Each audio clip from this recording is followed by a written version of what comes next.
Вице-премиерот Александар Николовски соопшти дека го отворил Виена економскиот форум, платформа што ги поврзува земјите од регионот од Јадран до Црно море, за развој на заеднички проекти во инфраструктура, енергетика, дигитализација и иновации.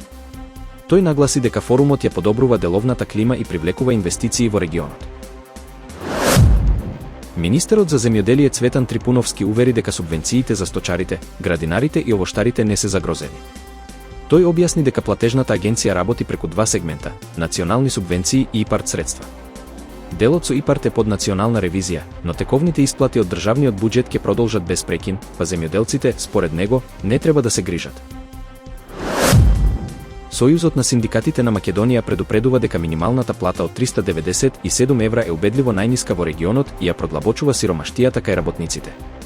Според Сојузот на синдикатите на Македонија, планираното усогласување до 2026 година од околу 1600 денари е недоволно и навредливо. Во соседните земји минималните плати се движат од 500 до 800 евра, а Македонија е единствената што значително заостанува. Синдикатот обвинува дека владата избегнува реформи, додека функционерските плати растат за 79%. Сојузот на синдикатите на Македонија најавува продолжување на протестите и можен генерален штрајк, ако не се обезбеди повисока и достоинствена минимална плата. Од денеска здравствените домови во Србија работат 24 часа во 3 смени. Министерството за здравство соопшти дека мерката ќе ја зголеми достапноста на основната медицинска помош, без потреба граѓаните да одат во итни центри за неитни состојби. Министерот Златибор Лончар вели дека така ќе се растоварат болниците и пациентите ќе добиваат побрза и поефикасна услуга. Обезбедени се дополнителен кадар, дежурства и техничка поддршка за непречено спроведување на новиот режим. Европските институции издадоа итно предупредување поради јајца од Италија контаминирани со салмонела. Дел од пратките веќе стигнале во повеќе европски земји, па потрошувачите се повикуваат веднаш да ги вратат. Контаминацијата е откриена при редовни контроли, а јајцата се повлекуваат од продажба низ целата Европската унија. Спорните производи се пакување од 6 и 10 јајца со ознаки IT064, M, A001 и IT019 LO 003 и рок до 18 до 26 ноември 2025. Лекарите предупредуваат на симптоми како гадење, повраќање, треска и диареја, што укажуваат на можен развој на инфекција со салмонела.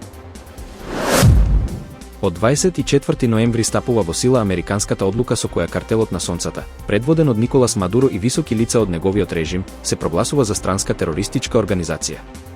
Државниот секретар Марко Рубио обвини дека групата е вклучена во корупција, насилство и трговија со дрога кон САД и Европа. Во истата категорија веќе се и венецуелската банда Трен де Арагуа и мексиканскиот картел Синалоа. САД тврдат дека Мадуро ја претворил Венецуела во наркодржава преку соработка со колумбиската герила, додека Каракас ги отфрла обвинувањата.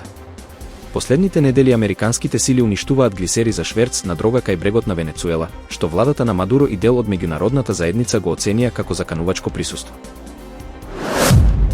Американските законодавци очекуваат голема поддршка за законот што ќе го принуди Министерството за правда да ги објави досијата поврзани со истрагата за Џефри Епстин.